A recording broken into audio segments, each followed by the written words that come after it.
Hello, how are you? Today I'm going to learn something that I probably should have learned a long time ago. When and why, how did Britain and America stop hating each other? Because I know we had our differences. We kind of left. Britain took a little bit of offense to that, maybe rightfully so. But we solved it with a war. So how did we ever become allies? And now we're like best friends, which is great. But I want to know how.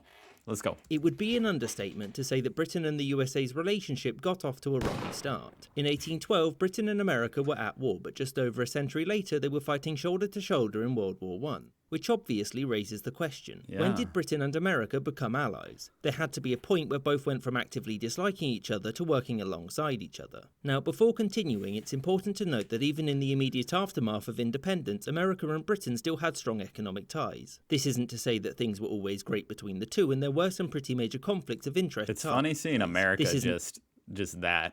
What a strange shape it is, like it looks nothing like America. Just this little part.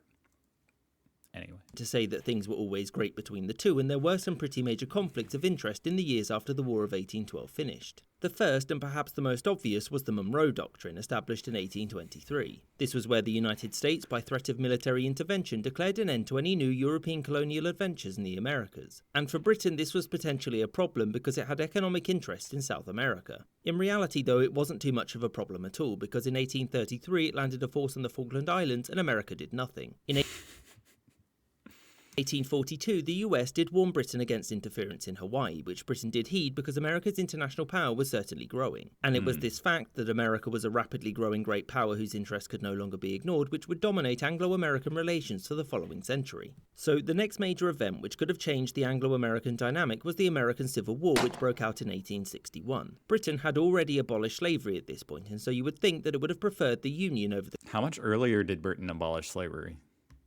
Confederacy, but you'd be wrong. Now, Britain had no great affection for the Confederacy in its slaveholding practices. Its preferential treatment was purely economic, mostly due to cotton imports. Oh, that's interesting. That's actually fascinating. So they more so, supported the South, even though they had abolished slavery, just for the money. Man. Britain did consider formally recognising the Confederacy, and Anglo-American relations were severely harmed by what's called the Trent Affair. This was where the US government seized a ship with Confederate diplomats headed for Britain, which to Britain looked like the USA telling it who it could and could not speak to. In the end, cooler heads prevailed and Britain didn't get involved, although it did construct a very powerful warship, the CSS Alabama, for the Confederacy. And after the Civil War was over, Britain paid compensation to the United States. He just had a sign that said, sorry. Okay, sorry. Thus, only 50 years away from World War I, Britain and America still didn't really care much for each other. So what changed this? Well, relations actually started to improve during Britain's border dispute with Venezuela. I was going to say, if anything, it sounds like that would have made it worse, because then the Confederacy lost. Changed this? Well, relations actually started to improve during Britain's border dispute with Venezuela in 1895. They had a border dispute with Venezuela? Man, Britain just has their hands, extended everywhere. There's so much history everywhere around. What? What border dispute?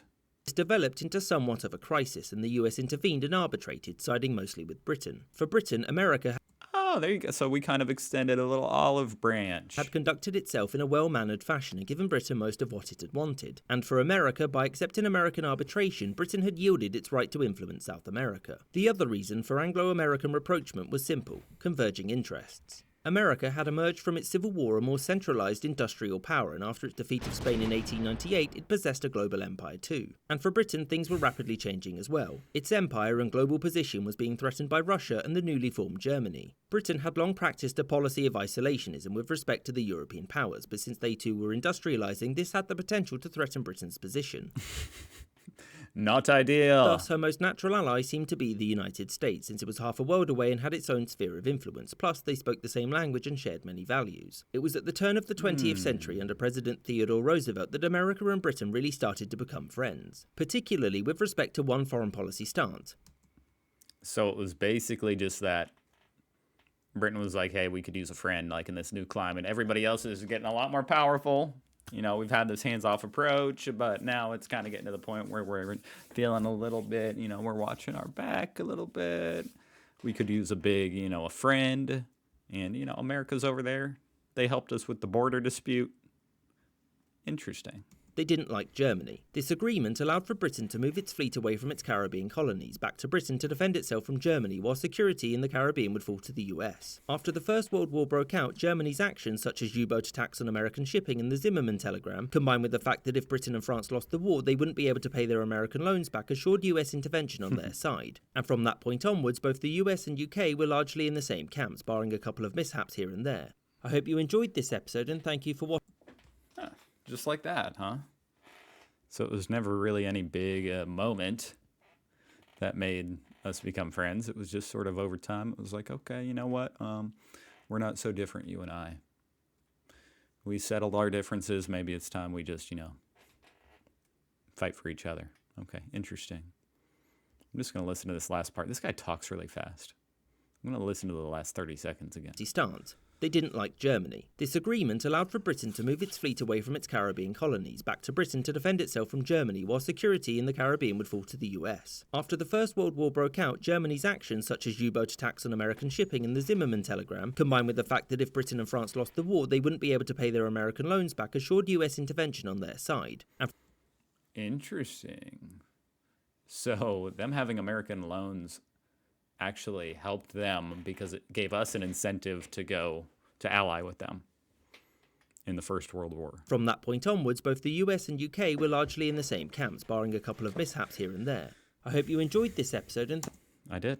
Thank you for watching with extra. Hey, thank you for the video, Mr. History Matters. Go check out this channel. I mean, he already has 1.5 million subscribers, but yeah, cool video. That was very interesting. Good to know. Now I know. Just like that. Wow. 3 minutes and 30 seconds later. Now I feel like I know a big missing piece of history. So thank you for watching. I hope to see you again tomorrow, where I will be almost assuredly reacting to more United Kingdom, Britain, maybe just European, I don't know, stuff. Either way, thank you for watching. Thank you for subscribing. And I hope to see you again. Goodbye.